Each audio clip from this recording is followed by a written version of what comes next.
He thought he was saving her life. But when her eyes turned black and she whispered his name, a name he hadn't spoken in 700 years, he knew that whatever stood before him wasn't human. And it had been waiting for him since the night the Templars burned. The rain hammered against the cracked windshield as Marcus drove through the back roads of rural Pennsylvania, miles from anywhere that mattered. He'd been driving for centuries, really. Different cars, different names, different lives, but always moving, always alone. When you've lived as long as he had, you learned that stopping meant remembering, and remembering meant drowning in the faces of everyone you'd ever lost. He was born Matthias de Clermont in 1267, knighted into the Knights Templar at 19, and cursed to immortality on the night of Friday, October 13th, 1307. The night King Philip IV ordered the arrest and execution of his entire order. He still didn't know why he alone had survived, why his wounds healed, why age never touched him. For 7 centuries he'd searched for an answer. For 7 centuries he'd found only silence. That's when he saw her. She stood in the middle of the road, illuminated by his headlights, soaked to the bone in a thin white dress that clung to her frame. Her hair was plastered to her face and she wasn't moving, just standing there, staring directly at him with an intensity that made his ancient instincts scream danger. Marcus slammed the brakes. The car fishtailed on the wet asphalt before skidding to a stop just feet from where she stood. His heart pounded, a heart that had survived swords, bullets, and the Black Death itself. He sat frozen, hands gripping the steering wheel, watching her through the rain-streaked glass. She didn't flinch, didn't step back, just stared. Something was wrong. Every fiber of his being told him to drive away, to leave her standing there in the storm. But Marcus had spent 700 years trying to hold on to his humanity, trying to prove he was more than just a ghost haunting the centuries. So he did what any decent person would do. He opened the door. "Are you all right?" He called out over the roar of the rain. "Do you need help?" She tilted her head slightly, studying him with an expression he couldn't quite read. Then, slowly, she began walking toward the car. There was something off about the way she moved, too fluid, too deliberate, like someone who had learned to walk by watching others do it. "Please," she said, her voice barely audible over the storm. "I need to get away from here." Marcus hesitated. 7 centuries of survival instincts warred with 7 centuries of loneliness. The instincts lost. He unlocked the passenger door.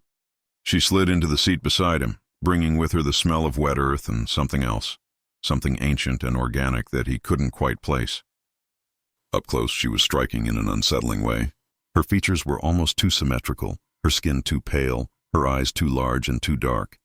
"Thank you," she whispered, turning those enormous eyes on him. "You're very kind, Matthias." The world stopped. Marcus's hand froze on the gear shift.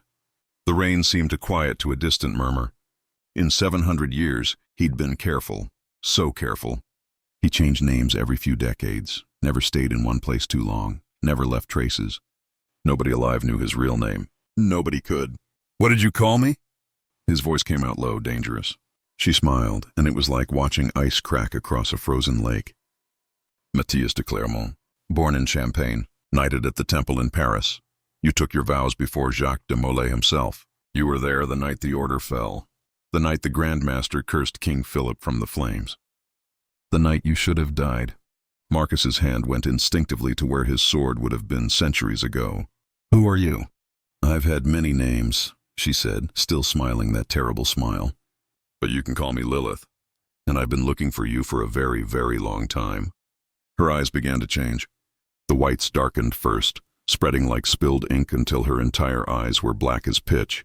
Not just the irises, but everything, like staring into 2 pools of absolute darkness. Marcus lunged for the door handle, but his hand passed through it like smoke. He tried again, same result. The entire car had become insubstantial, a ghost of itself. "You can't run, Matthias." "Not anymore. Do you know why you survived that night? Why you've lived while empires rose and fell around you? Let me out." His voice was steady, controlled, the voice of a knight who'd faced death 1,000 times. "You survived because you were chosen. Not by God, not by the Grand Master's curse, by us. By the ones who were here long before your cathedrals and your crosses, before your priests told you what was holy and what was damned." Lilith leaned closer, and Marcus could see things moving in the blackness of her eyes, shapes, shadows, entire worlds swallowing themselves. The Templars found something in Jerusalem, didn't they? In the ruins beneath Solomon's temple, something they weren't supposed to find. Marcus felt his blood run cold. The artifact, the sealed chamber his order had discovered in 1128, hidden beneath layers of ancient stone. They'd been sworn to secrecy, told it could never be opened, never be studied. Most of his brothers thought it was the Ark of the Covenant, or fragments of the true cross. But Marcus had been one of the 13 knights chosen to guard it, and he'd seen the symbols carved into that sealed door, symbols that predated Christianity, predated Judaism, predated human civilization itself. "You know what it is," Lilith said, reading his face. "Or at least you know it's not what your order claimed it was. That artifact is a prison, Matthias, and inside it is something that has been locked away since before your species learned to make fire. We've been trying to free it for millennia, and the key to opening that prison is you." "I'm nothing. You're the last one." Her voice dropped to a whisper. "When the Grand Master died, he didn't curse the king, he transferred the guardianship. He poured 700 years of Templar knowledge, 700 years of protection, into the only knight who survived. You're not immortal because of a miracle, Matthias. You're immortal because you're a lock, a living seal, and I'm going to break you." The car dissolved around them. Marcus felt himself falling through darkness, through layers of reality peeling away like skin from a wound. Images flashed past him, all the lives he'd lived, all the faces he'd loved and lost, all playing out in reverse like a film running backward. He saw himself as Marcus, as William, as Jean, as Thomas, backward through the centuries until he was Matthias again, a young knight standing in the Temple of Paris, taking an oath he didn't understand would bind him forever. Then he was somewhere else entirely. He stood in a vast cathedral made of bone and shadow, its ceiling lost in impossible darkness. Around him things moved in the periphery of his vision, never quite seen, never quite real, but always present. And in the center of this nightmare church stood a door. The door, the same sealed entrance he'd guarded 8 centuries ago in Jerusalem, now suspended in this place between places. "All you have to do is open it," Lilith said. She stood beside him now in her true form, not the woman from the road, but something ancient and terrible, something that wore a human shape the way a child might wear a costume. "Open it and you can finally rest. No more wandering, no more loneliness, no more watching everyone you dare to love wither and die while you remain. Don't you want peace, Matthias?" He did, God, he did. 700 years of isolation, 700 years of loss. It was enough to break anyone. But as he stared at that sealed door, he thought of why the Templars had been formed in the first place. Not for glory or treasure, but to protect. To stand between the innocent and the darkness.